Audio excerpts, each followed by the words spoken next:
This is My Legacy.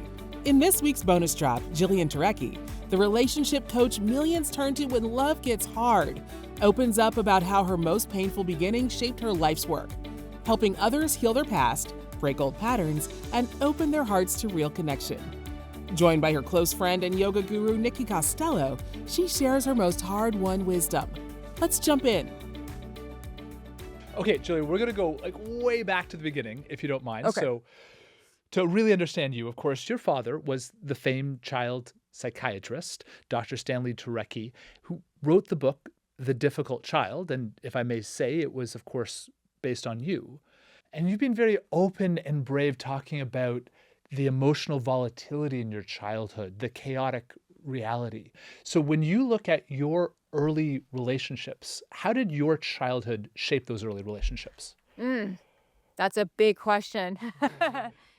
My parents were immigrants. So my mom was born and raised in South Africa. My father was born in Poland, but when he was an infant, escaped basically World War II, because he was Jewish. He and his parents found their way to South Africa, where my father went to medical school, then ended up meeting my mom. And they came to the States in 1968. And there's so many things to it, right? There's generation, there's culture. And my mother was not raised in a time where women were taught how to love themselves and how to stand up for themselves. It was more like, here's a handsome Jewish doctor, you must marry him. That's just how it went. And so, but they were completely wrong for each other. And so when they came to this country, it was a volatile marriage. I mean, my mom was unhappy, and my father, as brilliant as he was and as many people as he helped, fought tremendous demons internally, which we know that's not an unfamiliar story, right? That's a very common story in many people. And so he had undiagnosed bipolar, and he was very unpredictable. And so I come into the world as the last child, and I was very, very sensitive. And some people are just born very sensitive, so they are picking up on surroundings more, right? And so when you place a sensitive child inside of a home where there is a lot of, the eggshells are scattered throughout, and everyone has to walk on them or figure out a way to circumvent them. My father was very unpredictable emotionally. He was never, ever physically abusive to his children, but he was unreachable, unavailable. You never knew what kind of mood he was going to be in. And so I grew up trying to predict what his mood would be, and avoiding him as much as possible. And so there was this little bit of oil and water, and my mom was an amazing mom. But my father just couldn't. Again, a generation where fathers didn't change diapers. It was it's different, right? And so there was a disconnect between the two of us, and I was just very afraid of him, and then he just didn't know really how to make of my behavior. The fact that he was a child psychiatrist, he labeled me as difficult, but he called it the difficult child syndrome, and he wanted to write a book that would help parents understand their child and not blame themselves. And there's some value to the book, if I can be very honest, but what's lacking is the understanding that the environment that the child is in will very much shape his or her behavior, and that there was no mention of what's going on between mom and dad. What is the kid picking up on? And so this label of difficult has been sort of this monkey on my back for most of my life. And so my challenge has been to sort of shed that, to understand that, and then also to um, grow into an adult where I didn't despise my father, because for many years I did. And so my spiritual path, for lack of a better way to describe it, is was to get to a place not only where I can accept myself, but where I could make peace with him. Wow. And you said so eloquently at the beginning, and I appreciate, by the way, the openness and the sharing, that your own childhood shaped who you are. And so many people, of course, have had their own journey that has been difficult in their childhoods. So when you look at how people carry that with them in relationships today, that limit them from having those healthy relationships, what's the first piece of advice that you give someone on how they have to grow, overcome, be their best selves in light of that childhood experience that they may carry with them? Well, it begins with mindfulness. And what I mean by that is, can you look at a circumstance, a situation, an event, and can you challenge yourself to look at that event, circumstance, situation, childhood, what have you, from different perspectives, so that you expand, shift, deepen your understanding of what happened, and you're not locked into a story that you've been living and telling yourself for decades. So the first piece of advice, you want to have awareness, but in overcoming that, you have to be able to look at your childhood differently. I am a very, very firm believer in, sometimes what you're not given in life is actually what makes you gifted and strong. Hmm. It's very interesting when we look at the fact that there are people who are given everything from a young age, everything they could possibly want, and they still grew up to be a drug addict. Now, is it common that something like drug addiction happens when there is childhood trauma? Absolutely. But why does it also happen when you've actually been given love or everything that you wanted? So the point that I'm trying to make is, sometimes get not having the parent that you wish you had had or deserved is exactly what shaped you. So there is no way, there is literally no chance that I would be sitting here today, having written the book that I wrote, having helped the people that I've helped, speaking to you, had I had the father I had always wanted. Hmm. And so that gives me perspective, and it releases a lot of shame, guilt, self worth stuff. And then that's how you actually start to show up differently in your relationships. And then there's the nitty gritty of, what did I learn from mom and dad that, we're not taught these skills in school. We learn from other flawed humans who were doing the best that they could with the tools that they had been given. And and you have to always take into account a person's generation, culture, all of it, because all these things shape who a person is. And so I can look back at my father and say, okay, yes, he was all these things that would be evidence of the fact that he was, a crappy father. But then I can also take into account, well, I have no idea what it means to be born in Poland during World War II as a Jew. I have no idea what it is to have your parents not tell you that you're Jewish until you're 18 years old, and you have no idea because they were trying to protect you from that identity. I have no idea what it's like to have bipolar. So I learned to stop taking it so personally, and that understanding of human nature has helped me in relationships. And that is what I tell people to do. You have to start to see things from different perspectives. And that will help every facet of your relationship life, including when you're having an argument with your partner. We're building something real here, one episode at a time. If you want to be part of it, subscribe. It's free, it matters, and we're just getting started. Jillian, I'm sure that you have heard it all.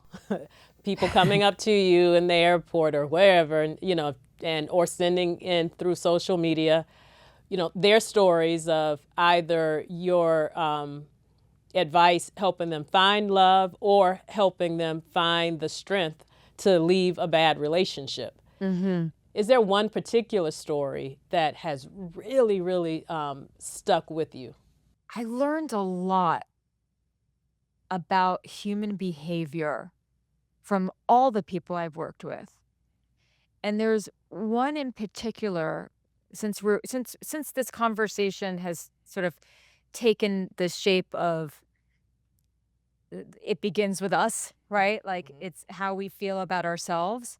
I'd known her for many years, and her pattern was just always sort of avoiding like true emotional intimacy. Sort of like a on the surface, she appeared to be a free spirit. Sometimes the free spirit archetype is, you have to wonder, are they truly a free spirit or are they afraid to be tethered to something, right? You always have to kind of ask yourself that. And she, in her late 30s, started dating a man, and he was good looking, he was smart, he was charming, and he was an absolute mess. And what made him a mess was the fact that he did cocaine. He was 51 and didn't have a lot of direction in his life. And most importantly, he played a lot of games with this girl. And I never saw her as a victim because, one of the most profound pieces of advice that my mother gave me was, Jillian, people find each other. And so she was not sure of herself and didn't have the skills. So it was perfect that she met someone who would treat her like this, because then instead of walking away from him, she played all sorts of mind games with him too, pretending she doesn't care, starting fights, whatever it is. So the two of them were creating a mess together. And she was coming back from a trip to New York, and he told her that he would pick her up at the airport. He never showed up, never texted or called to say that he would not show up, and was MIA that whole entire day. And the next day he just said he got busy. And I said to her, if this is not the last straw, I don't know what will be. And it wasn't for her, even though it felt horrible. And I realized that when people really tolerate that kind of BS, it's because they don't know that it can actually be better. She would break up with him and then get back together with him, and break up with him and get back together with him. And every time she broke up with him, she was feeling some sort of strength, right? She had some sort of energy that was inside of her that was like, now's the time. And a lot of people would say, oh, because she doesn't love herself and this and this and that. Sure, but that's a cop-out answer, because there's always more context. And every time she went back to him, something was going on with her self internally. She felt lonely. She was disconnected from family because her family was in a different state. So she wasn't around her sisters. Work, she was feeling disappointed with work, a little lost, not knowing which direction to take. And so when you're disconnected from some friends, when you're disconnected from community, and when you're disconnected from purpose and direction, us humans can feel often existentially is lost, right? And it was in those states that she would go back to him because he at least was familiar. and she knew him, and he was predictable. And even though he's totally unpredictable, he was predictable in his own way. And so she used him as sort of an anchor when she was feeling so untethered. And when I was able to point out that this was no longer about him, this was no longer about, oh, girl, you just need to love yourself, but this was really about understanding that if you don't know, if your needs are not being met in life and you don't know how to meet those needs, you will seek out to get your needs met even in unhealthy ways, and sometimes that's through the form of a romantic interest. And so when she was able to then recognize first, like, because then she did finally break up with him, and then when she would start to feel those pangs of missing him, she would then be like, oh, what else is going on with me right now?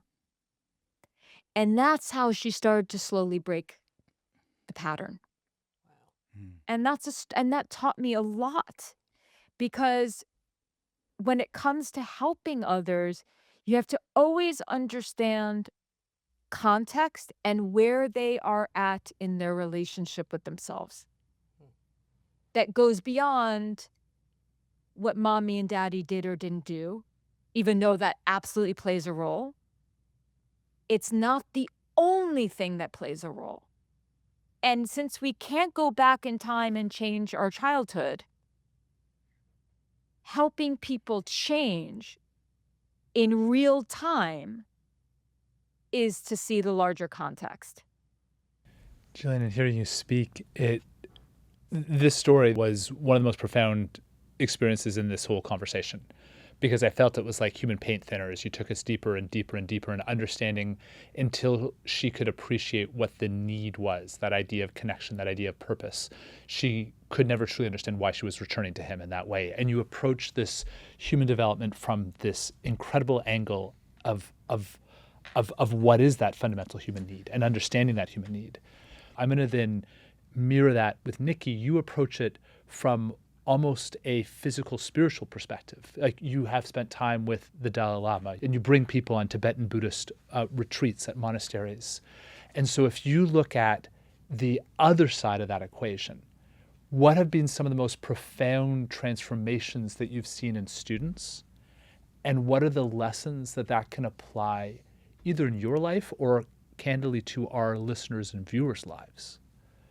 Well, I'll hone in on what you've asked about in this particular experience of taking people on retreat, and why yoga retreats or spiritual retreat is such a profound aspect to one's practice. You can be in your daily life. You can be going to a class every week or twice a week with your teacher. When you go on retreat, you extract yourself from your daily commitments, your phone, your responsibilities, and so forth. And not only do you take yourself out of that daily life, but you go somewhere. And I bring people to places of pilgrimage. So I very specifically bring them somewhere where that place, that physical place, is charged. It is like the environment, the land speaks to what it means to be with oneself without you know, the luggage, the baggage of our daily life. So first, that's important. Place, leaving something behind, so that the capacity to be able to listen and to hear about what's really present, it becomes greater. We become more sensitive, like our antennas are picking up new things. And I've observed students in the course of those retreats from day 1 to, day 10. And I see them, I literally watch their faces and body become lighter, literally filled with light. So a certain way that the body holds tension is that if there's like a grip, there's also a hardness, and hardness is like a heaviness. So there's like to really have the physical sensation of I'm lighter is huge. Also, when there's clarity, and clarity and lightness and transparency and way of being, when all of these qualities are there, we have the capacity to hear our purpose and to feel it. Everyone that's come with me, and I've done this for over 10 years to this very particular place in Ladakh, has had a life affirming, life changing experience. And I watch purpose literally surface in their being. And it's not a mental activity. It is, why are you here? And what gift do you have to give to this world that we all need? What is your medicine? What is calling you? And there's something so uh, extraordinary as a teacher to be able to bear witness to that. I didn't do it. It's not the teacher. I got to escort people and bring them into an opportunity to experience themselves that way. I just thought about that song I hadn't thought about in many years, but this little light of mine, I'm gonna let it shine. Yeah. Oh, wow. Yes.